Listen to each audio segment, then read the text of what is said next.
Gracias por la asistencia de antemano. Voy a hacer una presentación de Fernando Golbano en esta charla que va a dar sobre Vicente Amestoy, pero antes, previamente, decir que este es uno de los actos que están dentro de la veintena museística. La primera conferencia, habrá otras dos más adelante. Digo que este acto está englobado dentro de este primer aniversario de Artium, que lo celebra con un sinfín de actividades, yo creo que de interés, y entre ellas esta charla que tiene que ver, por supuesto, con la exposición de cámara que inauguramos el día 25 del mes pasado sobre Vicente Amestoy. Fernando Golbano, amigo y fan apasionado de Vicente Amestoy, sobre todo, básicamente, antes que otra cosa, principalmente. También, ya en un segundo plano, es crítico de arte, es escritor, es profesor de estética y semiótica en la Facultad de Filosofía, Psicología y Ciencias de la Educación y también en la Facultad de Geografía y Filología e Historia. Comisario de arte, ha sido comisario del Sagrado Profano, la última exposición que se hizo en la Gambara de Coldo Michelena, en San Sebastián, en el año 2000, alrededor de todo el santoral que Vicente Amestoy hizo en Remeyuri. También ha sido comisario del Gurartea en el año 98, es posible, o 99, no lo recuerdo muy bien. También ha comisariado una exposición sobre la revista que mucho tiene que ver Vicente Amestoy con ella, que es Euskadisius, una revista mítica dentro de lo que es la cultura popular en este país de los años finales de los 70, principios de los 80. Otras exposiciones que ha comisariado son Encrucijadas Mediterráneas en Valencia, Arquitectura Industrial, etc. Es, como he dicho, escritor, publica en revistas especializadas de arte, de museología, libros y puedo decir, por supuesto, que es uno de los mayores conocedores de la obra de Vicente Amestoy. Va a impartir o va a hablar sobre una conferencia que se titula Celebración de lo insólito y la metamorfosis en la pintura de Vicente Amestoy, que tratará sobre un recorrido sobre la pintura y centrándose quizá más puntualmente sobre la obra que podemos contemplar en la sala sur de Artium. Sin más, le voy a dejar comenzar. Yo me retiro y adelante. Muy bien. Vale, pues buenas tardes. Gracias, Dani, que por cierto, Dani fue colega de aventura de Euskadisius, de Vicente Amestoy y otras gentes allá por el año 79. Luego Dani debía ser muy jovencito, porque ya ha pasado tiempo. Y él formaba parte de la sección alavesa de Euskadisius y de Arabia Saudita, que era, revista cómplice y colega de Euskadisius. Bien, la verdad es que si algo ha dicho realmente, en fin, que tiene realmente sentido, es cuando he dicho que soy fan de Vicente, está claro. Me toca a veces ver la obra de Vicente con ojos críticos, con ojos de estudioso, pero no dejan de ser ojos sorprendidos. Y cada vez que miro un cuadro de Vicente, recuerdo las primeras veces que iba yo a su estudio, a Villabona, a visitarlo, y las Virginias lo saben bien, me sorprendía, no solamente el cuadro de Vicente, sino si algún día podéis ir a su estudio, el universo que estaba, digamos, presente, constituido, que formaba parte de ese estudio, ¿no?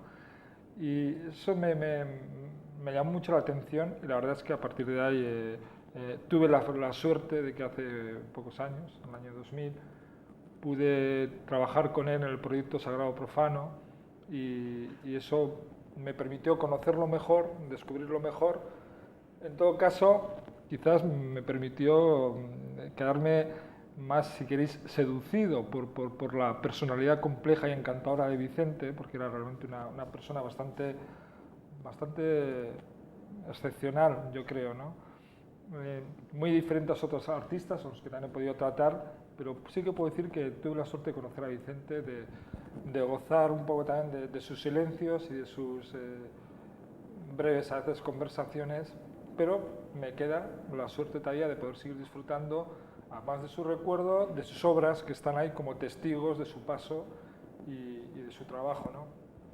De manera que hoy, en estas notas que voy a presentaros, pues lo que hay sobre todo es queramos o no, hay también un componente afectivo que espero que en parte se haga visible, y si no, pues lo lamentaría, pero os voy a proponer sobre todo hacer un recorrido conmigo por la producción artística, bueno, por una parte de la producción artística de Vicente Amestoy, porque no tenemos tiempo para abordar todo su trabajo, ¿no?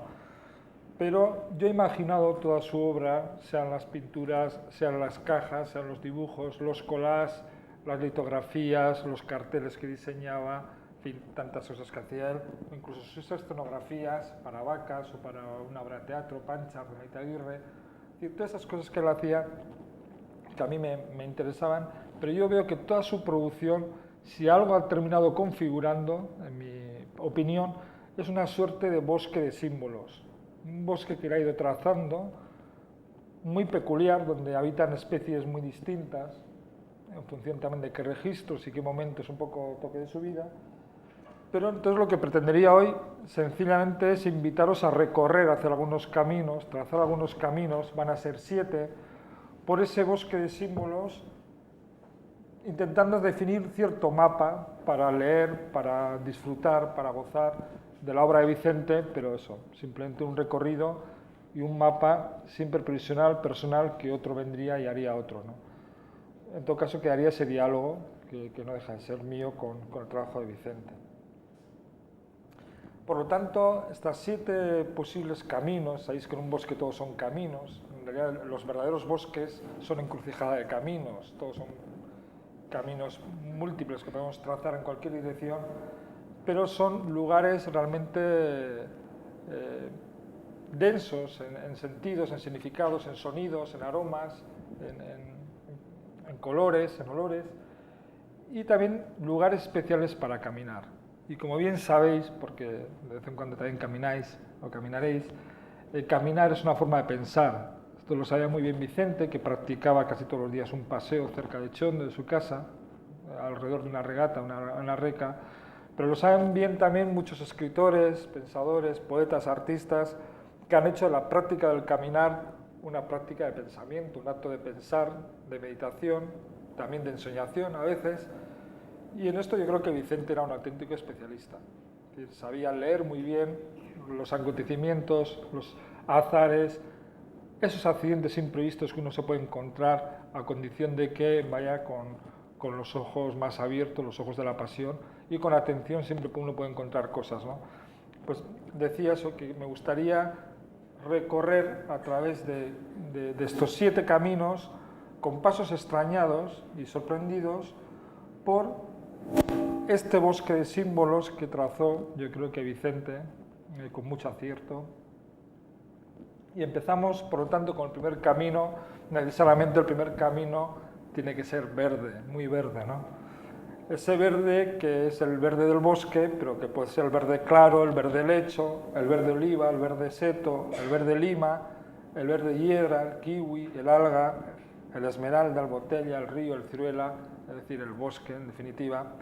Ese verde que tanto amaba Vicente y que otro autor, John Berger, que tuvimos la oportunidad de conocerlo en Bilbao, en una conferencia que dio en el Museo de Bellas Artes con Vicente, y fue una experiencia realmente gratificante. John Berger, que tanto se ha referido también en sus relatos, ensayos y poemas al verde, a la naturaleza, desde una poética muy similar, yo creo, a la de Vicente, que también practica ese acto de caminar, y también uno de sus personajes dice que caminar es una forma de pensar, una vez en Europa, en sus relatos, o esa forma de caminar y de pensar que otro amigo de Berger y amigo de Vicente, Bernardo Achaga, también practica casi todas las mañanas antes de ponerse a escribir, ¿no? Decía que este primer camino, con una frondosidad siempre prodigiosa, es este poema, este breve fragmento de John Berger, un poema de John Berger que... A ver, primer camino... No sé si se puede leer, ¿se lee? ¿Se puede leer? Sí, es para no leeroslo. Yo la verdad es que hace unos años, teniendo que pensar una cosa sobre el trabajo de Vicente, viendo este poema enseguida me venía a la memoria imágenes de Vicente, ¿no? Este Vicente que aparece aquí en esta imagen, emboscado, sonriente, camuflado en esa vegetación, esa frondosidad, en ese límite entre lo que es piedra y lo que es vegetal, siempre esa tensión fronteriza, eliminar de Vicente, y que yo creo que representa bien su mundo y su poética, ¿no? Decía Berger que de todos los colores el verde es el último. Yo diría casi que al principio era el verde. El logos, yo creo que el logos poético, visual, creativo de Vicente empieza con el verde. Esto lo hago yo moviendo. De su caos, silencio, carne y clorofila, Vicente Amestoy crea una mirada, un extravío de dobles y de metamorfosis, como esos fascinantes y perturbadores andróginos, Adán y Eva, pintados en el año 87, que luego los veremos, y que parecen habitar una topografía también misteriosa. Quizás sean fantasmagorías, quizás sean asombros surrealistas, quizás sean formas antropomorfas, de difícil clasificación que no podemos nombrar, pero también podríamos verlo como iluminaciones profanas que nacen de esa imaginación tan especial de Vicente. ¿Y este también? ¿A los dos? Ah, vale, de acuerdo. Bien. Yo decía, imaginaba siempre a Vicente pintando desde el extravío este del verde, del bosque, de modo lento, atento a ese lento olor del verde, de la clorofila, de su movimiento incesante de mutación, de transformación, de crecimiento. Y también atento a esa carne fragmentada e inefable que aparece en algunos de esos cuadros. Y todo ello, lo decía en un texto antiguo, como un explorador cansado. Un explorador que no quiere ir deprisa, que ya quiere ir despacio porque ha visto demasiadas cosas y le cuesta seguir avanzando. Descubre formas, paisajes imposibles que pudieran ser caminos de vida, vestigios de lo entrevisto y soñado en paraísos que acogen también estaciones infernales. Todas las gamas y asombros del verde se hacen visible en estas pinturas de Vicente Amestoy. Por cierto, se me acaba de, quizás como guiño del propio Vicente, se me acaba de esconder una pintura que tenía prevista y veo que me ha salido otra de Ruskin, no es Vicente Amestoy, aunque también le veo cierto parecido. Es un autorretrato del propio Ruskin, porque en este camino verde que recorremos por el bosque, una de las primeras personas que podemos encontrar es precisamente a John Ruskin, que Vicente siguió con mucho interés. Podemos decir que tras las huellas de Ruskin o con las huellas de whisky funcionó mucho tiempo, y comparte con este escritor, ensayista, aficionado a la botánica, a la geología, agitador de causas sociales, pintor también, tantas cosas, animador de los prerrafaelitas y de algunos simbolistas. Es decir, este raro personaje en la época victoriana, realmente ilustrado, culto, tardorromántico, que llegó un poco tarde ya al romanticismo, ya llevaban en Alemania y en Francia mucho tiempo dando guerra a los románticos, pero digo que este John Ruskin, al que la fascinación por la naturaleza era muy próxima, muy cercana, muy semejante a la del propio John Berger, y digo que alumbró o alentó ese movimiento a la vez extraño, a la vez heterogéneo, que lo componían los prerrafaelitas, donde estaban Rossetti, Barne, Jones, Bron, Holman, Hahn, Dulce y otros artistas, que tenían entre algunos rasgos un continuo enfrentamiento con la academia, que practicaban a la vez una atención singular por la figura humana, la figuración humana, que eran extremadamente perfeccionistas, llevando casi a una especie de ascetismo en la precisión, en la perfección de su trabajo, que a la vez mostraban una voluntad narrativa con acentos oníricos en sus obras y en algunos casos con acentos surrealistas en algunos autores, y que no dejaron de postular siempre un vínculo ético-moral a sus propuestas artísticas. Eran claramente antiformalistas, creían que el arte tenía que producir un programa de educación, de transformación, de hacer una vida mejor. Y desde luego, alentados por este gran reformador social que fue John Ruskin, no es nada de extrañar. Pues bien, digo que estos valores que acabo de presentar, pictórico-artísticos, en parte los podríamos trasladar a la obra de Vicente.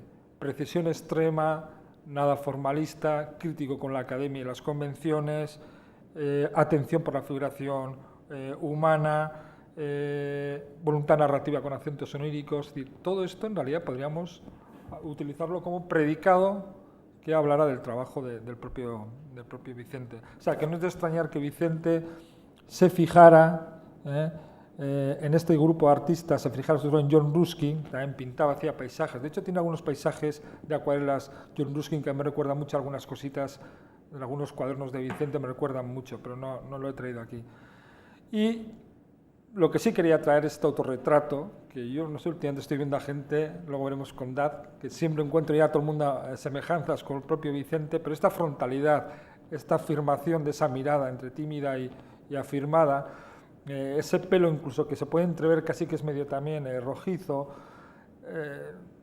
todo el gesto, yo le veo mucho de Vicente, pero bueno, es un autorretrato y veremos que Vicente practicó también de un modo muy especial este género del autorretrato.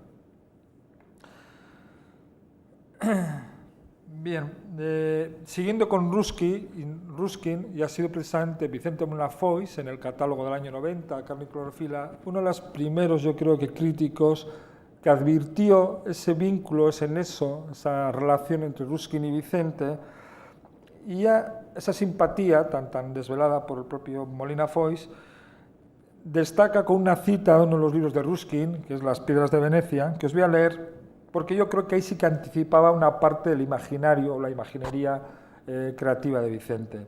Dejó escrito Ruskin: demonios espectrales e indecibles inconsistencias de una vida horrenda surgen de las cosas más hermosas, para desvanecerse de nuevo en ellas.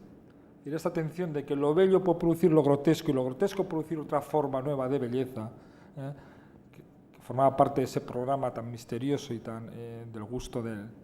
No es casualidad que en esa época el impresionismo inglés y todas las estéticas del gusto tenían mucho eco, pero bueno, quiere decir que esa poética, esa forma de atender lo natural, lo extraño, lo misterioso, sí que realmente podríamos, digamos, que encontrarlo también en Vicente. Su mundo raro, el mundo raro de Vicente, de figuras híbridas, antropomórficas, geomórficas, participan de ese diálogo siempre metamórfico entre lo bello y lo grotesco, o lo siniestro o lo perturbador, como queráis. Resulta muy sorprendente, ya he dicho, muy emparentado con algunos de los prerrafaelitas, muy sorprendente esa rara aleación que él provocaba entre esa precisión de su pintura, de su trazo, que evocaba en un primer momento una imagen muy del gusto del naturalista más atento. Sin embargo, la composición, los temas, los mundos que él recreaba, más allá de ese gesto, de esa técnica, lo que era dislocar, romper, transgredir esa convención naturalista, y era desde luego el más antinaturalista, ¿no? Por esa capacidad de producir un mundo distinto, de superar ese juego de semejanzas, de mímesis con la realidad a través de esas distorsiones antropomórficas o desplazamientos híbridos entre una cosa y otra.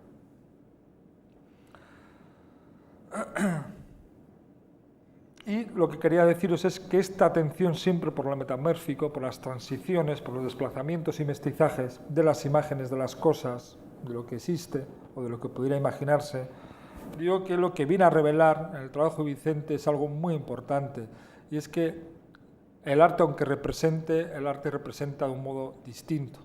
El arte no nombra un mundo, puede crear un mundo, y lo que hace precisamente el arte, o algunos artistas lo que pueden hacer es demostrar claramente que lo que no existe, ni como tampoco sucede con el lenguaje, y lo hacen los buenos poetas, claro, no existe una correspondencia unívoca entre el mundo, las cosas y el lenguaje, o el arte.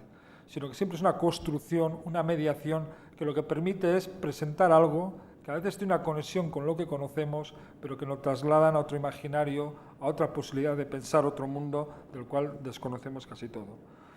Por eso está tan presente, yo creo que en Vicente siempre, una tensión misteriosa, una tensión rara, que es lo que nos sorprende a primera vista, y que podía estar también relacionado con eso que hemos dicho de Ruskin, pero podía estar relacionado con algo que Walter Benjamin, lo definió del siguiente modo.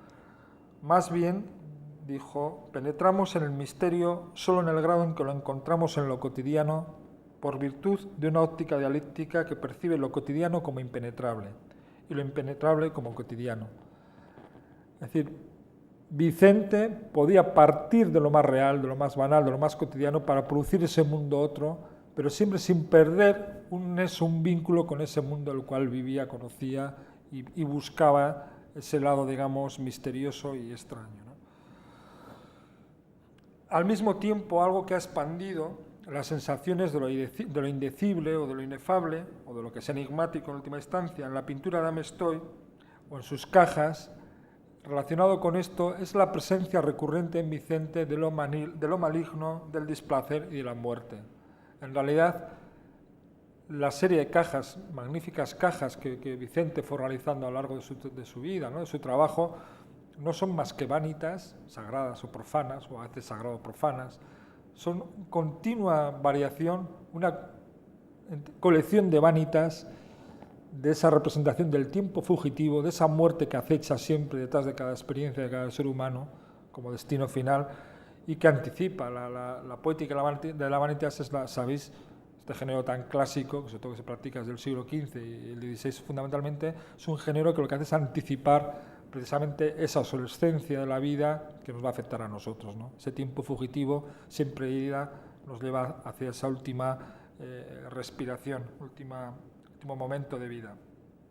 Pero, evidentemente, la vanitas, y como las cajas de Vicente, lo que son mediaciones para quizás pensar otra vida, otra posibilidad de trascendencia, de transformación, de metamorfosis.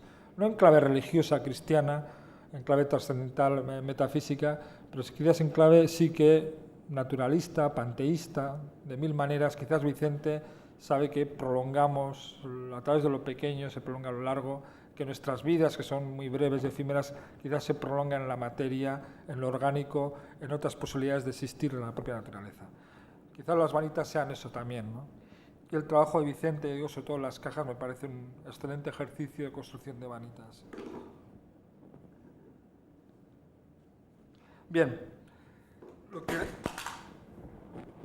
lo que quería recordaros es esa atención muy del gusto prerrafaelita, esa atención por la precisión, por lo puntilloso, por el detalle, que le llevaba, digamos, evidentemente, a un ejercicio lento, acucioso, atento. Además, sus cuadros normalmente tampoco eran muy grandes, sus formatos, con lo cual llevaba a integrar un mundo muy complejo, muy amplio, en un espacio muy pequeño, ¿no? De manera que sus cuadros, si algo también son, como son las vanitas, decía antes, son todo un elogio de la duración. En sus cuadros hay mucho tiempo, como una letanía, mucho ejercicio, mucho cambio, mucha ida y vuelta, mucha corrección, mucho tiempo vivido, depositado en esos cuadros. No podría ser de otro modo.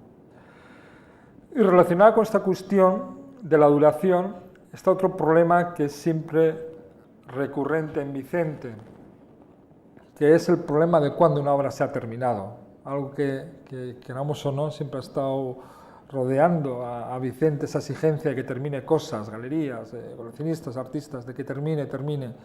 Y es que Vicente en esto también era una persona bastante singular. Él no creía en la obra acabada, no entendía la idea de obra terminada, y él rectificaba mucho, rehacía mucho, intervenía mucho en el cuadro, que en realidad, y porque era muy lúcido, a diferencia del Dios creador, cuya vocación nominal de lo creado, 7 días le bastaron, no como los 7 caminos que tenemos aquí, pero 7 días le bastaron para, a partir de nominar, crear y darlo como algo ya realizado y exacto y perfecto y terminado, sabe que la creación humana, lo sabe Vicente, y cómo olvidar esto, es siempre incompleta. una aproximación siempre precaria, de manera que hacemos un como si, decimos que algo ha terminado, pero podía prolongarse, podía tomar nuevos desarrollos, ¿no? Y Vicente, aunque nos dejó cuadros que son maravillosos y complejos, en realidad siempre tenía esa tentación de dejarlos así o de prolongarlos, ¿no? De manera que sí que me gustaría también reivindicar ese ejemplo de duración, no tiene nada que ver con tener una idea reductora o reduccionista de idea acabada de un cuadro. Bueno, paso al segundo camino a través del bosque encantado de Richard Dabb. Lamento que esta imagen sea tan chapucera, no se ve nada, pero no la puedo... no tenía otra imagen mejor. Esta es una imagen de Five Fellers Master Stroke, algo así como el golpe maestro del Ada Fellers. Esta es una obra que durante mucho tiempo cautivó la atención, el interés de Vicente Amestoy, la recoge también en su catálogo Carne y Clorofila, y él descubrir esta obra y descubrir la vida de Richard Dabb fue toda una revelación, un impacto, un shock muy grande le produjo. Yo recuerdo que Richard Dabb, pintor inglés simbolista,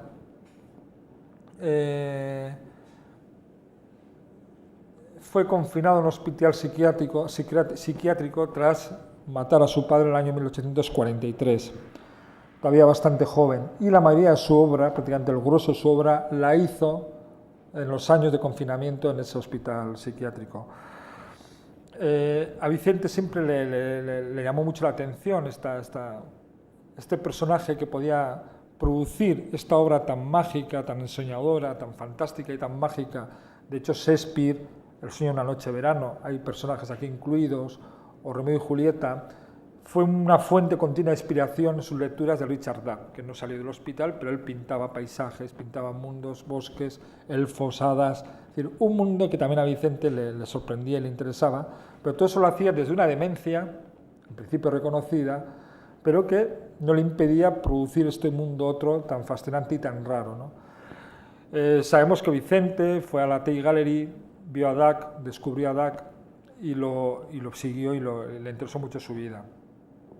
Esta obra es del año 1857, 1800,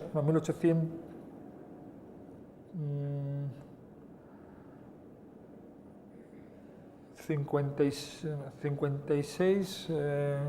63 creo que es, bueno, no recuerdo. Sé que lo más importante también es que es una obra que estuvo 9 años realizando. También es una obra en la que la duración tiene mucha importancia, algo muy amettoniano diríamos, ¿no?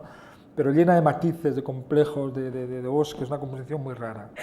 Otra obra de Richard Dabb es este retrato de un hombre joven, inglés, y hoy también, perdonadme la escasa calidad, pero lo que quería reflejar es que aquí encontramos algunas de las composiciones y motivos que está también en Vicente Amestoy.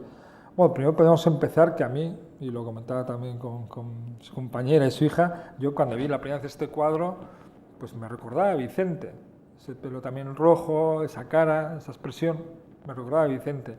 Pero esa frontalidad, es estar sentado delante, esa posición de las manos, veremos que está en muchos de los retratos que realiza también Vicente Amestoy. No digo que lo hiciera pensando en esto, pero también quiero decir que hay una coincidencia, si queréis, ¿no?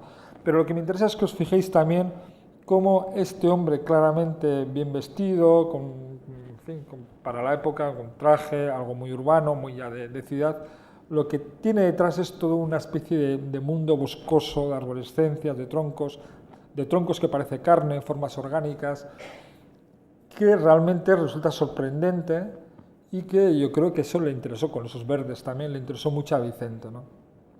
Entonces yo sí que creo que aquí hay una intimidad vegetal, boscosa, para una práctica, una invención que tiene que ver con lo real imaginario, que parte de algo pero que produce algo más, otra cosa más, ¿no? Y que está, yo creo que claramente también en Vicente Amestoy. Bueno, dejo el camino también en esta breve compañía de Richard Dabb para pasar al tercer camino, que habla de, va a ser quizás el camino más largo, el que va a tener más, en fin, más extravíos y más desvíos, que es celebración de la metamorfosis y de las dualidades.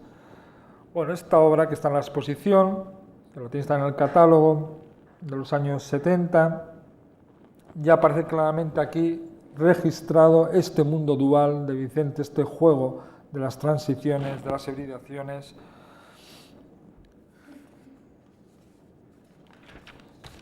Y tendría que empezar recordando una cosa que decía Canetti en su breve ensayo, La profesión de escritor. Decía Canetti que concebía esta profesión, la profesión de escritor, como custodio de la metamorfosis. A través de ella, refirió, en este ensayo de los años 70, se apropia del mundo y participa de él. Se apropia del mundo y participa de él. Este juego tan versátil, tan amplio, produce las metamorfosis. Pues Canetti, que en todos sus diarios, en su trabajo, mostró ese interés específico por la metamorfosis, y que Canetti, como me recordaba Virginia justamente también ayer, era uno de los escritores favoritos de Vicente Amestoy. La verdad es que nos sorprende que haya esa atracción por Canetti, ¿no? Cuando Vicente, todo su trabajo es una celebración precisamente, que es una forma de custodiar muy gozosa.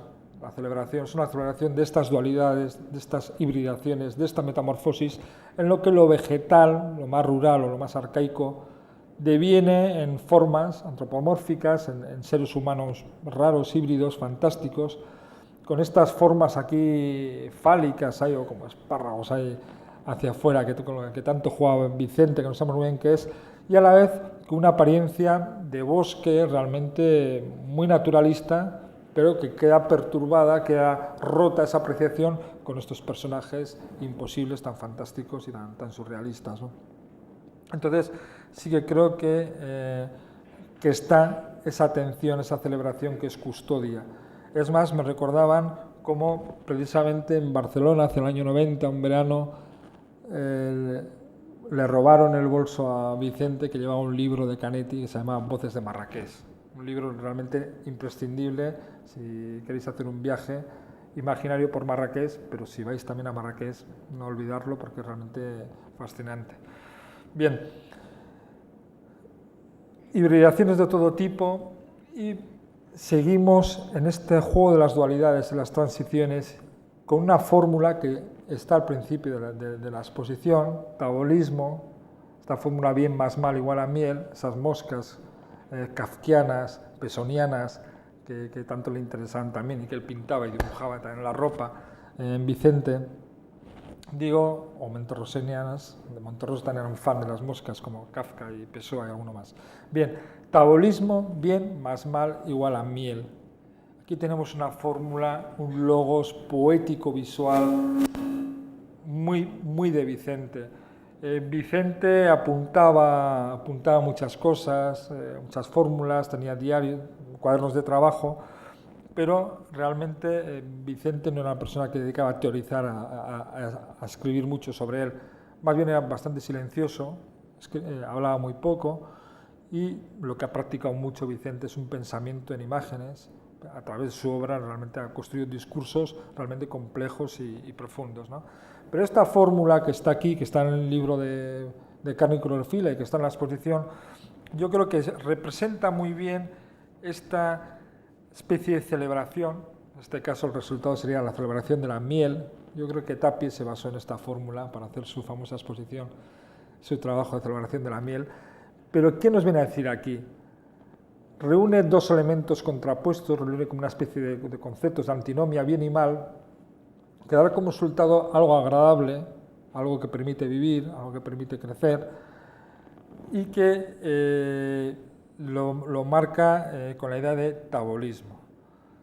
Metabolismo, metamorfosis, es decir, esta especie de anagramas, de palabras híbridas inventadas que le gustaba jugar y hacer Vicente, se puede resumir en esta fórmula. Y esta fórmula, que el bien y el mal producen miel, son juegos visuales, juegos de lenguajes, pero juegos que a falta de un discurso construido, que no era su obligación de hacerlo, lo expresa visualmente. Este concepto está construido visualmente y nos habla de eso, nos habla de esa paradoja, de esa dualidad, de esa metamorfosis de las ideas, de los conceptos, y que habitan a uno y que lo hacen agradable, lo hacen realmente celebrante, ¿no? Luego, aquí estaría una de las claves, digamos, que pueden explicar el trabajo creativo de Vicente Amestoy, en esta fórmula de tabolismo, que en realidad no significa nada, lo que significa es una puesta en juego de contrarios, de uniones, de aleaciones, que es lo que ha hecho él continuamente con formas, con dibujos y con grafías, ¿no? Bien. Recordar también cómo Ovidio, en su célebre trabajo sobre la metamorfosis, hablaba precisamente de esa facultad del ser humano de mutar en piedra, vegetal o animal. Si recorremos de nuevo los trabajos de Vicente, veremos continuamente esas transiciones, esas mutaciones, ¿no? Del humano vegetal, el humano piedra, el humano animal, o viceversa.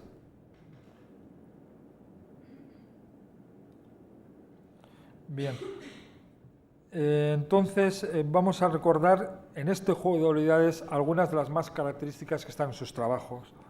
Una, ya he dicho, que es la que se refiere al humano vegetal, que estaría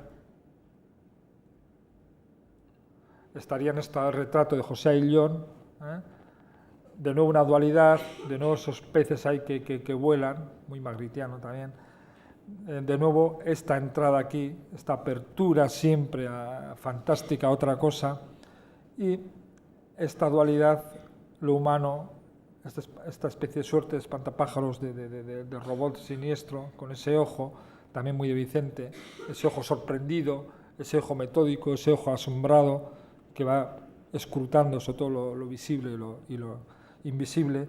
Decía que este juego estaría entre lo humano y vegetal, lo masculino y femenino, o en este caso, además de lo masculino y femenino, el juego de roles sexuales, esta especie de andróginos, Adán y Eva, tan estupendos de Vicente, con este mundo raro que le acompaña, o las transiciones o relaciones que establece entre la naturaleza incontaminada y lo urbano, que está en algunos de sus cuadros. Siempre aparece al fondo alguna construcción, bien la central de Lemois en un contexto de movilizaciones y de crítica a ese espantoso proyecto, o bien siempre aparecen algunas edificaciones o algunos elementos que marcan una huella urbana en un contexto, en principio parece que incontaminado. Ojo al revés, hay un famoso cuadro de San Sebastián en la que no se ve ningún edificio y se ve la bahía, ¿no?, de San Sebastián, pero aparece completamente virgen, ajeno a todo eso. Es un sueño, digamos, de ecologista que no se puede realizar. Bien, otra cosa importante que está en esta transición, en esta hibridación, son los juegos entre lo profano y lo sagrado. Tenemos esta caja, esta alpargata sacra, que no es más que una suerte de numen, o desvoto, algo pagano que podemos adorar, que podemos venerar para pedir no sé qué tipo de privilegios o de recursos taumatúrgicos o lo que fuere, pero este tipo de caja que formó parte de esa exposición sagrado-profano, pero que esa tensión está muy presente en él, ¿no?, y que representa bien esa tensión fronteriza liminar que está en toda la obra y en la propia personalidad de Vicente, que le gustaban más los márgenes que el centro de las cosas, le gustaban las fronteras que comunican mundos distintos, por eso le gustaba quizás también la Bastilla de Remelluri, por eso le gustaba el Atlas, por eso le gustaban tantos sitios donde, digamos, los paisajes se comunican con culturas, con lenguajes, con voces, con plantas y con animales realmente diferentes, ¿no? Decía que le interesaba mucho a Vicente dialogar en esa tensión sagrado-profano, recordar cómo profano en su etimología recuerda que es aquello que está fuera del templo, e interroga una copresencia de sentidos anónimos y otros que sí que pueden ser más reconocibles. El santoral de Vicente, que quizás lo hayáis conocido, Odisea Remelluri, o a través del catálogo, o estas cajas, que son realmente cajas heréticas, ¿no?, que juegan con esa capacidad siempre transgresora de él, se relaciona con esa percepción siempre híbrida de negociar valores contrapuestos, ¿no? De este camino de hibridación, el cuadro de la familia nos ofrece ejemplos numerosos, ¿no?, y algunos juegos realmente muy propios de Vicente y también muy relacionados con esa pasión que él también sentía por otro pintor, esta vez ya más moderno, que era René Magritte, el belga René Magritte, que participó del movimiento surrealista, pero que luego renegó y trabajó en una línea muy individual, muy personal. Esta familia, que está aquí, que es de Artium y que está en la exposición, y que retrata a sus ancestros en el siglo pasado, bueno, el siglo pasado, ¿no? Ya digamos, podría ser hacia 1900, podría ser esta foto, ¿no? Tiene algo que a mí sí que me recuerda mucho a estos juegos magritianos, aunque luego me he equivocado y no he traído una foto, quería traer una imagen de Magritte. Y es que, por ejemplo, aquí ya vemos, en esa tensión que luego veremos clasicista también, que está, ese hilo clasicista que se puede recorrer y reconocer en Vicente, pero aquí sí que encontramos en este juego de ventanas que hacían, ¿no? Para producir apertura, las ventanas, las puertas, los umbrales, que tanto están desde el siglo XV y XVI presente en toda la pintura clásica y el manierismo especialmente. Pero digo que aquí encontramos claramente dividido el espacio de la familia en un día y una noche. Está la noche marcada en este umbral, dentro de este umbral, y está el día. O sea, produce este contraste, esta colisión, este juego de tensión y hibridación, y en la que, evidentemente, también dentro de la noche está este cometa que quién sabe si también Vicente, esa tensión por el cosmos, ese privilegio por pensar de modo quizás místico, esotérico la noche. Este cometa quizás refiera en parte a él, que está por aquí revoloteando, pero está esta iglesia en este cerro que, si pudiéramos detenernos mejor, en realidad la torre, si nos acercáramos a verlas, vemos más un falo que una torre, ¿no? Esta forma de esconder de algo que parece que es una cosa, pero en realidad una mirada más atenta puede descubrir otra, ¿no? Esto está siempre en Vicente. Y este juego también aquí decíamos entre lo humano y lo vegetal, las cabezas que devienen atillos de hierbas o de helechos, y estos juegos también irónicos donde las dos personas más transgresoras, quizás que aparezcan con una voluntad más pop, con una ironía más pop, más transgresora, son precisamente estas que flanquean, estas dos personas que eran personal del servicio, ¿no? Y que les pone estas gafas, claramente, que enmascaran, de nuevo un guiño más de enmascaramiento, de disfraz en Vicente, y que a la vez son otro cuadro, una otra imagen desdoblada que produce un paisaje, ¿no? Estos juegos de que se transmuta la silueta en cielo, de nuevo un juego magritiano, ya digo, el día y la noche, o este juego por las miniaturas, este árbol, este roble, o esta pasión por la botánica representada en esta colección de plantas que las enmarca con esa pasión del coleccionista y del que las cuida y las investiga, ¿no? Yo sí que creo que en este cuadro, aparte de esa composición siempre frontal, las manos de nuevo cruzadas, este personaje que se llama Vicente Amestoy, pero Vicente Amestoy abuelo, y que realmente en su estructura, en sus piernas, recuerda mucho al propio Vicente. Digo, este juego de desdoblar, de transmitir, de hacer transparencias, de jugar con las siluetas y con las formas, es, yo creo, que una buena síntesis esta obra de, podríamos decir, los postulados creativos del propio Vicente.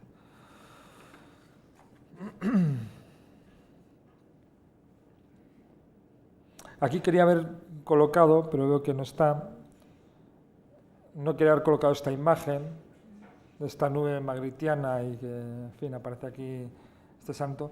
Quería haber metido, por tal vez, El Imperio de la Luz, que es del año 67, y El Salón de Dios del 48, una obra que integra el nuevo día y noche, ¿eh?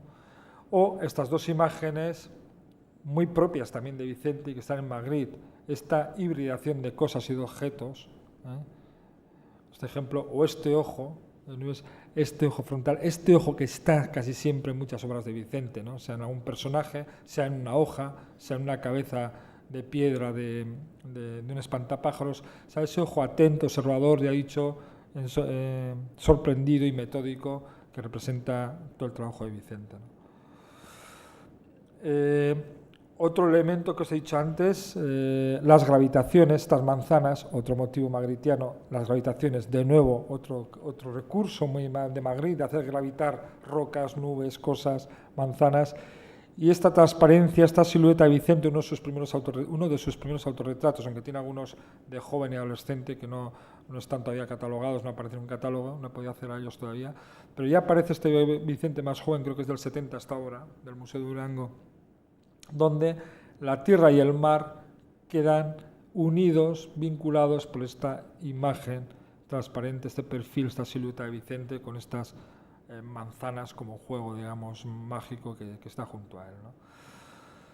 Bien, de nuevo, otros motivos, la nube, esta dualidad, la nube, los palos de avellanos. Este recurso lo utilizará mucho luego en algunas iconografías de imaginerías de Euskadi Sius.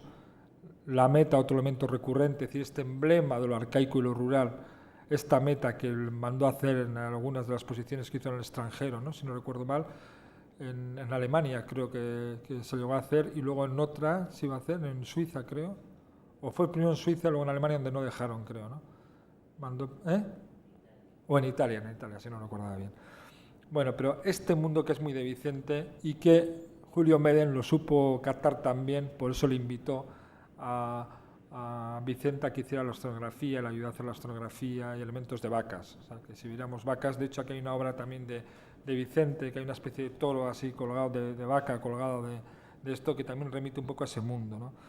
Es decir, lo que yo quería en todo caso aquí destacar es que era capaz de unir elementos muy heteróclitos, unir algo que participa del universo arquetípico más rural, más ancestral, menos urbano, con elementos muy pop, muy contemporáneos o muy distantes, ¿no? Es decir, esa capacidad de fundir, de relacionar mundos tan diversos, realmente yo creo que pocos artistas lo han hecho con esa inteligencia tan creativa como el propio Vicente.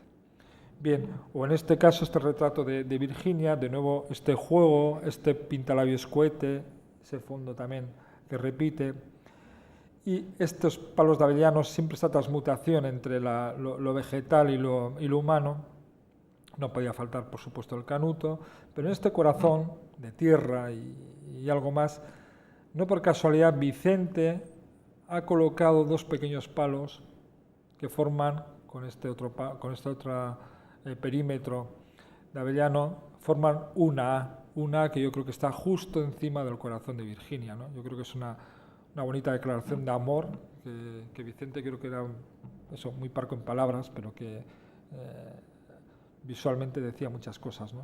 Y podemos ver un perfecto amor y sutilmente trazados los hilos de una icurriña, ¿no? Como diciendo que vivía aquí, en un contexto, en un país, se sentía parte de este contexto, este país comprometido con esta tierra, y introducía en este juego de cosas tantos homenajes. O, de nuevo, aquí en este juego entre el mapa que viene rostro, es muy de Borges, ¿no? El mapa son los sitios que uno ha estado, la identidad de uno son los países en el que ha estado, y este humo que sale, el que ha hecho también de humo, es decir, siempre hay una serie de desplazamientos isomórficos o sinestésicos en el trabajo de Vicente, y de nuevo el ojo que capta, el ojo que es cámara, esta tensión también por él, por la imagen y por la fotografía y por el cine. De hecho, hizo un cartel para el Festival de Cine en el que también repetía estos motivos, ¿no? La cámara que también filmaba, captaba, pero que era su propio ojo metódico y sorprendido, ¿no? De nuevo este juego del cuadro dentro del cuadro, este caso, en fin, siempre está un poco repitiendo este tipo de cuestiones. De nuevo lo humano, vegetal, los sesos, lo que hemos hablado antes, ¿no? O en este dibujo realmente extraño, que también forma parte de la colección de Artium, este llamado dibujo surrealista, porque hay estas formas un poco antropomórficas, geomórficas, no sabe muy bien lo que hay aquí, pero que tiene que ver, yo creo, con otra imagen que a él le fascinó mucho y lo llegó a reconocer, con un carnaval suizo, creo que era, ¿verdad? Carnaval suizo, que vio unas imágenes realmente de hombres disfrazados, así con pajas y con parte de las figuras que él tiene, que a él también le impactó mucho. Yo creo que buena parte de su imaginario conecta con esa imagen, ¿no? Hemos visto, ¿no?, de Ruskin, de Magritte, de otras cosas que él ha vivido, cómo él luego lo integra, se apropia y lo recrea en un mundo muy personal, ¿no? A mí esto me recuerda realmente, yo creo que lo haría en esa época, más o menos, cuando conocí eso, pero tiene mucho de carnaval arcaico, mágico, ¿no?, de formas que danzan y que celebran todo eso, ¿no?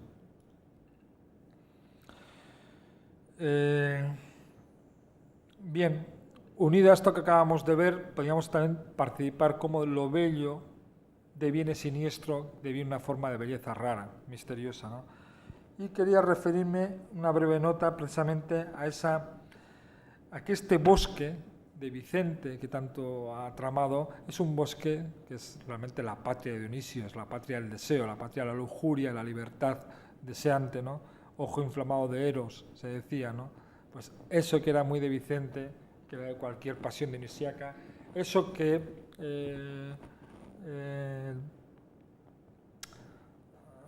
cago en 10, sale ahora, en el propio Nietzsche, en El nacimiento de la tragedia, 1872, creo que es, en sus primeras obras, donde traza la tensión entre lo apolíneo, el orden, lo ordenado, con lo dionisiaco, lo transgresor, lo desordenado, lo caótico, ¿no? Lo deseante y libre, ¿no? Esa tensión entre lo apolíneo y lo dionisiaco yo creo que está muy presente en el trabajo también de Vicente, y presente desde eso dionisiaco podemos acceder a entender un poco lo siniestro, cómo participa y cómo aparece, ¿no? Recuerda precisamente Nietzsche como, en ese libro que he dicho, El nacimiento de la tragedia, como, digamos, lo apolíneo para él lo concibe como máscara fugaz del impulso dionisiaco. O sea, localmente lo que perdura, lo realmente importante es lo dionisiaco, no lo apolíneo. Sin embargo, toda la tradición occidental, todo el racionalismo occidental, lo que ha intentado es reducir el caos para producir orden, para producir tensión apolínea, ¿no? Entonces yo creo que Vicente ahí también se desmarca y recupera esa beta transgresora de Nietzsche, de Bataille, de tanta otra gente, que yo creo que les hubiera encantado de haber podido conocer el trabajo de Vicente, ¿no? Pero decía que a partir de esto, de esta máscara fugaz, fijaros, máscara fugaz, algo muy recurrente en Vicente, el juego de máscaras y de enmascaramientos, ¿no? Y de esconderse y disfrazarse. Digo que a partir de esta reflexión de la máscara fugaz, del impulso dionisiaco, Eugenio Trías parece prolongar esta intuición de Nietzsche y viene a decir que lo dionisiaco en el arte moderno, y yo estoy bastante de acuerdo con él, y en una parte del arte contemporáneo, lo dionisiaco toma la forma de lo siniestro, porque aparece también velado, aparece presentido, no aparece del todo desvelado, y eso es algo que también procuraba mucho Vicente, ¿no? Mostrar las cosas pero no mostrarlas del todo, esconderlas, jugar con sentidos dobles, en este juego de velar y desvelar, y por lo tanto en esa, como había dicho antes, esa mirada inflamada de Eros que procura el impulso dionisiaco, lo que hace es devenir hacia juegos de lo siniestro, ¿no? ¿Qué son el Adán y Eva? Si recordáis lo que hemos visto, dos figuras realmente siniestras, pero llenas de Eros, llenas de tensión liminar, de tensión perfecta. Recordar que la idea, la cifra de lo andrógino es precisamente la perfección, porque reúne las dos partes, reúne la totalidad. Precisamente la escisión es lo que nos hace incompletos, pero el mito del andrógino es el mito de lo total, de lo perfecto, ¿no? Algo sobre esto también ha dicho palabras bastante interesantes, se lo ha dejado escrito Estrella de Diego en un hermoso libro, El andrógino asexuado, que realmente se tuvo que inspirar una parte de su trabajo en las obras de Vicente Amestoy. Visor, está ese libro. Bien, prosigo ya con el cuarto camino, que es una herencia clásica. Está en un camino ya más rápido porque ya apuntaba algunas cosas. Y sobre todo, ¿qué toma Vicente? Vicente, que era realmente un gran conocedor del arte clásico, que le apasionaba Zurbarán, le apasionaba el Bosco, le apasionaba Caravaggio, ojo inflamado de Eros, ¿no? Caravaggio, y de oscuridad y de los inframundos, realmente este barroco que busca el otro lado precisamente, ¿no? Y que se contrapone a esa tradición. Digo que todos esos autores que tanto a él le interesaban, o el propio Velázquez, de todos ellos va informando su mirada, va dándole, digamos, poder de conocimiento y de seducción. Pero hay algo que trabaja mucho Vicente. Alberti decía que la pintura no es que una ventana abierta al mundo, eso lo decían los nuevos salvajes, también lo decían esto, pero Vicente utiliza continuamente, aquí ya más claramente, una ventana, pero utiliza siempre muchas imágenes desdoblados, muchos cuadros dentro del cuadro, mucho revés, este otro cuadro, en el que hace este efecto tan del gusto de los manieristas y sobre todo de los holandeses del siglo XVI y del XVII, de presentar precisamente la interrogación, la reflexión sobre la propia construcción de la imagen y de la propia representación del cuadro a través de estos gestos, ¿no? Pero digo que, ya hemos visto en el anterior, Vicente introduce mucha reflexión de este tipo, que son algunos juegos manieristas, y estos dispositivos expresivos que tanto se han analizado, sobre todo del siglo XV y XVI hasta nuestros días, que tienen una larga tradición, están siempre muy presentes en Vicente, ¿no? Estas composiciones a veces. Pero también está una atención por la miniatura.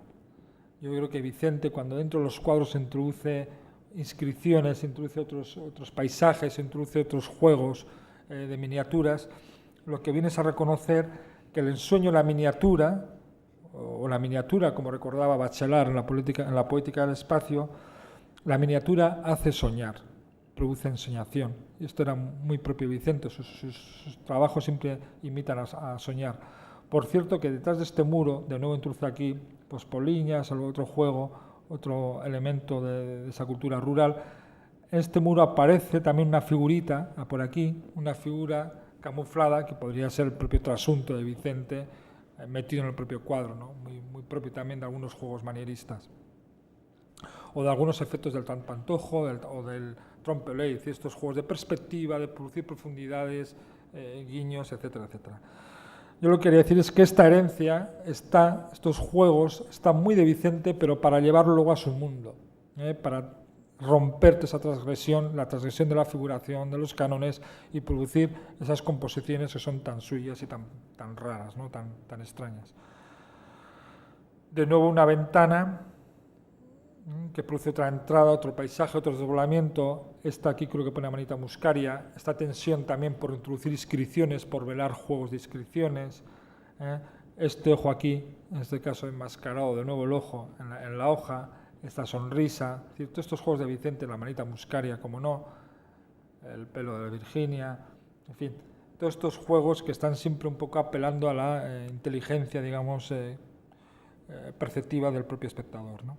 Bien, abandono rápidamente esto, aquí de nuevo, estos juegos de desdoblamientos, las miniaturas, el propio árbol, en fin, el paisaje en las gafas de sol de las chicas, y hago otra incursión rápido en los 70, 80, que en este camino lo que encontramos es una galería de artistas y de compañeros y colegas de Vicente que participaron de varias experiencias también muy singulares en los años 70 y 80.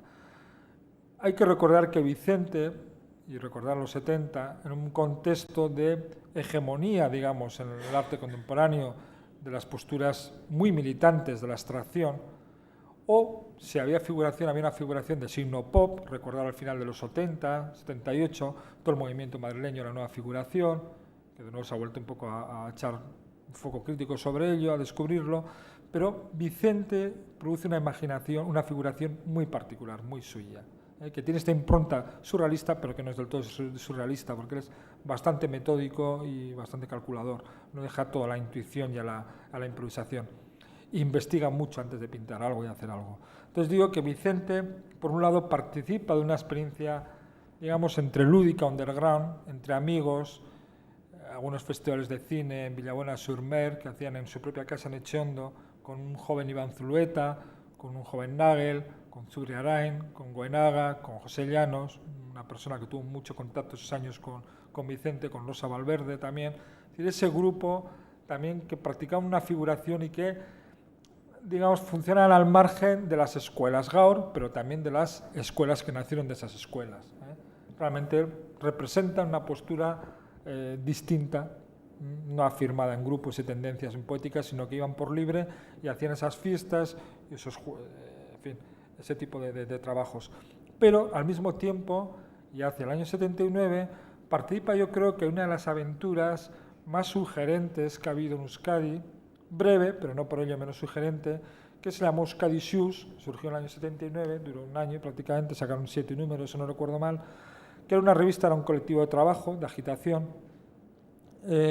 y que Vicente fue el artífice de toda la imaginería, toda la iconografía de Euskadi Shoes. Esta es una imagen de él, de nuevo encontramos el marco trazado con los palos de avellanos, el porro como arma arrojadiza, también un elemento vernáculo, pero que se descontextualiza y es capaz de producir casi aquí un acéfalo. Digamos que Vicente, que es el artífice secreto en silencio, en un momento de mucho ruido, fijaros en el año 79, una transición recién inaugurada, muy convulsa, con las diferentes ramas de ETA en un momento muy a tope, una efervescencia radical, izquierdista, movilizaciones ecologistas, surgimiento del movimiento feminista, ecologista, Lemois, estudiantil, movimiento obrero, cristaliza, es decir, un momento súper convulso, Y en ese momento tan convulso, de tanto manifiesto, de tanta énfasis militante y comprometido, un grupo de personas, que algunos vienen del mundo precisamente de la izquierda radical y transformadora y nacionalista, y de ETA, y en algunos, precisamente provocan un movimiento satírico, lúdico, underground, si queréis, que se llama Euskadi Xus, ya el propio nombre tiene este guiño, y que realmente es poco entendido, poco aceptado,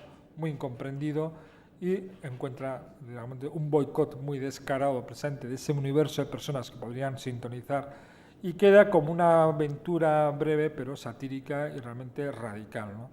Fue una movida realmente sugerente, underground, y que yo creo que hay que volver a redescubrir.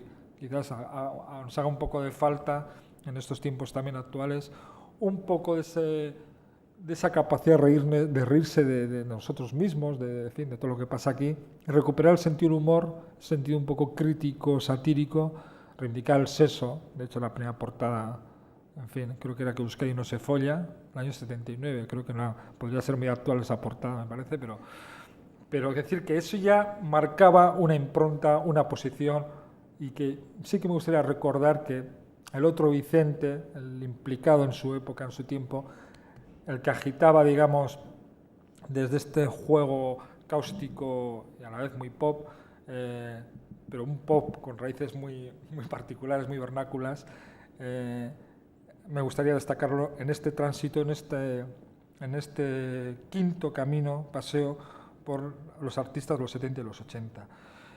Yo destacaría de esos años, para que no puedo traer aquí ahora no ninguna imagen, pero Ramón Zurriaran, que colabora mucho con Vicente, participan algunas cosas con él, sí que hay un momento, el propio Nagel, que realizan un tipo de figuración muy extraña y que comparten, digamos, un momento durante unos años, una cierta poética muy similar.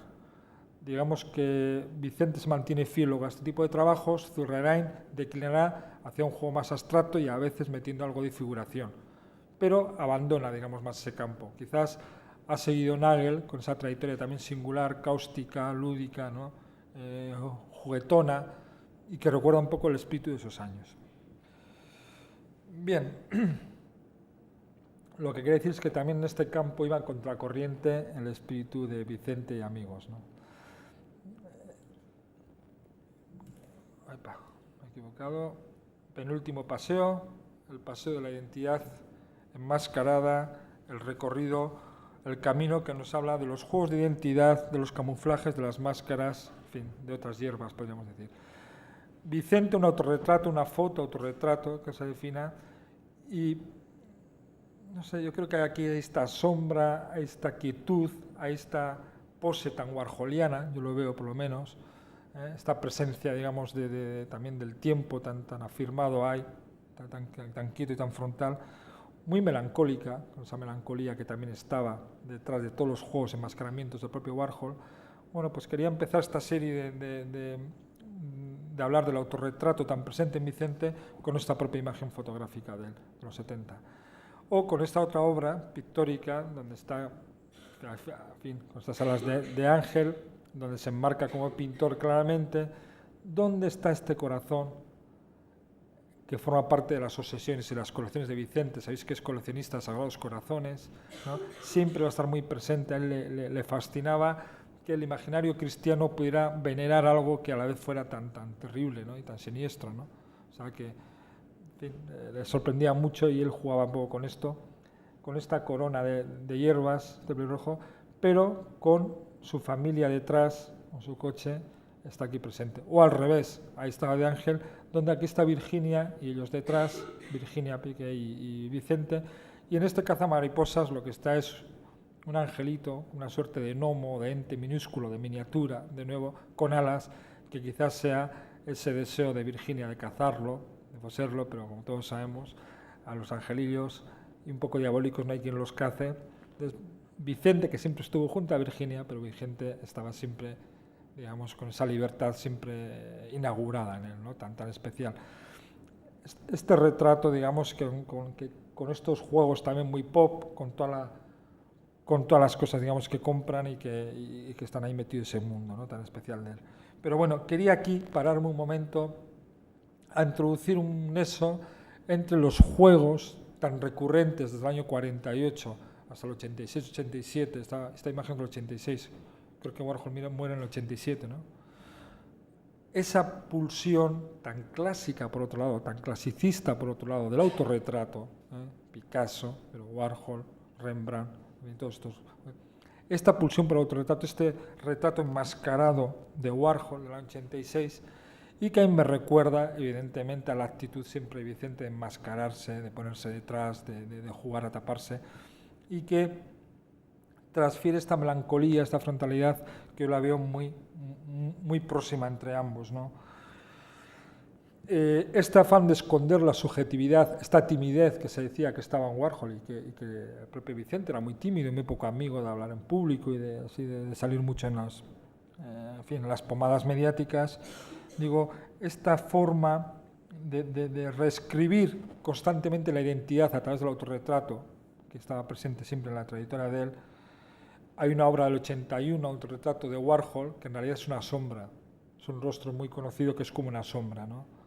Fijaos la importancia que tenía la sombra en la obra anterior de Vicente, pero esos dibujos que él tiene a veces a contraluz, o esas figuras, esas siluetas de él que se confunden con la escritura o con un paisaje, también muy de Vicente, muy de enmascarar. Lo que quiero decir es que tanto el autorretrato con calavera, tan famoso de Warhol, otra Vanitas, evidentemente, otra metáfora del tiempo fugitivo, este autorretrato que es el último, yo creo, de la serie Enmascarados, pero desde ese que he dicho con calavera, o los retratos travestidos famosos, pequeños de Vicente, hubo uno aquí, de Warhol, hubo uno que se presentó aquí en la fotografía, también donde, digamos, en eso obvio que está claro lo que hace es esconderse, ¿no? Como en la superficie, decían, de mí buscar solamente en la superficie, decía Warhol, pero sabemos que la superficie esconde un trasfondo de cosas, unos juegos de identidad que están aquí presentes. Bien, pues lo que quería con todo ello es que detrás de todo esto hay una melancolía, una presencia diferida de la muerte que va a venir, ¿no? Y por lo tanto no son más que variaciones y variaciones de esas vanitas, de ese género tan clásico que podrían ser cada uno de estos autorretratos del propio Vicente o del propio Warhol. Por lo tanto, si lo que muere trasciende y trasciende a través de otra cosa, que es lo que pretende hacer una Vanitas, yo querría ver en esta analogía una suerte de precipitación continua melancólica que estaba en la tensión también de estos dos autores que en apariencia muy disímiles, pero que, digamos, en el trasfondo poético yo creo que muy cercanos, ¿no? Bien, dejo aquí esta compañía de Warhol, porque me estoy alargando ya mucho, voy a saltar ya al séptimo y último camino. De nuevo volvemos a esta frondosidad boscosa, a este autorretrato hecho después de unos Sanfermines, que está el cabezudo, está el pañuelo, están los toros, pero me interesa es el bosque aralar, me interesa de nuevo ese caserío escondido, estas grutas que tanto le fascinaban para esconderse de nuevo, ¿no? Pero fijaros en este rostro tan preciso y a la vez mostrando cierta melancolía, cierta, no sé, cierta ya anticiparnos de cosas, pero que juega con esta abertura donde no está más que una sonrisa, la sonrisa que hemos visto en el bosque, en la primera imagen, recordad, esa sonrisa que detrás de la melancolía juega también con la sonrisa, juega con esa dualidad que era también muy propia de Vicente. Bien, por lo tanto, este último camino, el camino que sí que ya es enteramente en compañía de Vicente, lo que deberíamos hacerlo es con un silencio propio, ese silencio del que era realmente un gran hacedor de silencios, ¿no? Y de trabajos. Lo que quería decir es que la trama de los acontecimientos y de apropiaciones del lugar, de los lugares o del camino, está informada, ya he dicho antes, de situaciones imprevistas, percepciones azarosas y a veces inesperadas. Sabe Vicente, lo sabía, que vagar, rabundear, caminar, a veces le gustaba hacer paseos nocturnos, un rebellorio, quedarse por ahí pasando la noche en compañía de la tierra y del cosmos, ¿no? De la noche. Le gustaba todo ello, que había algo ahí de ascetismo y también de actitud incluso mística, diríamos, ¿no? Reflexiva, meditativa. Digo que este artista que sabía que el vagar solitario, que es meditar, que es caminar, que es pensar, se hace, digamos, actualizando un silencio propio. el silencio de la noche, que es realmente más favorable a ese meditar y a ese errar.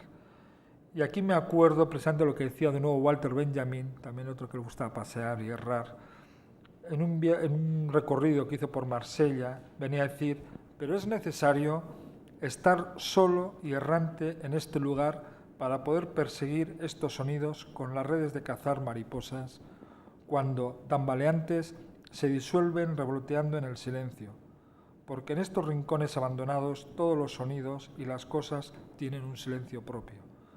Así como la tarde en las alturas existe el silencio de los fallos, el silencio del hacha, el silencio de los grillos. Bueno, vamos a decir el silencio de Aralar o el silencio del Toloño, de Remelluri, el silencio del bosque en definitiva, ¿no? La pintura de Amestoy tal vez descifre de nuevo la celebración de lo insólito y la metamorfosis, sus duelos entre diversas formas del eros y del tánatos, del impulso del placer y el impulso de displacer o de muerte. Más allá de los aspectos directamente denotados, y sobre los cuales tampoco cabría señalar siempre a veces un sentido muy preciso, hay un rasgo común en sus obras que quisiera por último destacar. Una extraña belleza inquietante y misteriosa que declina de un modo poético, es decir, caracterizada por una ambigüedad radical, porque no se deja atrapar como esas mariposas, como el propio ángel con alas, el gnomo en el cazamariposas de Virginia, no se deja atrapar en una lectura determinada, concreta, siempre la misma. Se abre a una múltiple disparidad de recepciones y de sentidos. Intempestiva, su obra sigue provocándonos llamadas diversas y duraderas. Nos permiten intensificar la experiencia. Y por ello Vicente, que supo habitar delicadamente bosques exteriores e interiores, nos dejó un maravilloso bosque de símbolos para también asombrarnos y extraviarnos. Quizás me gustaría dejar unos segundos solo de silencio para pensar en ese bosque de símbolos y de silencio.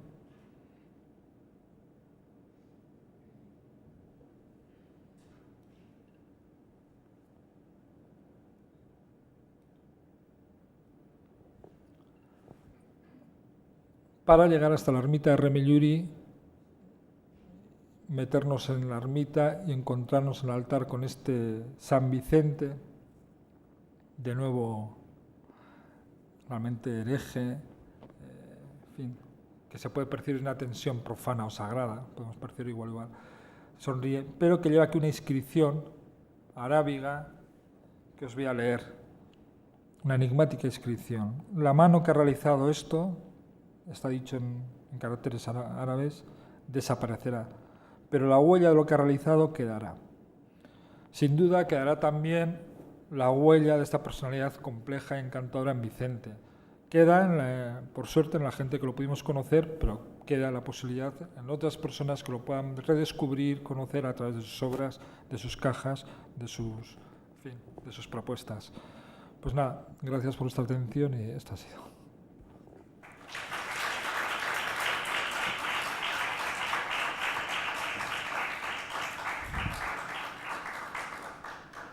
Creo que me he extendido mucho, ¿no? Demasiado. Bien, muchas gracias.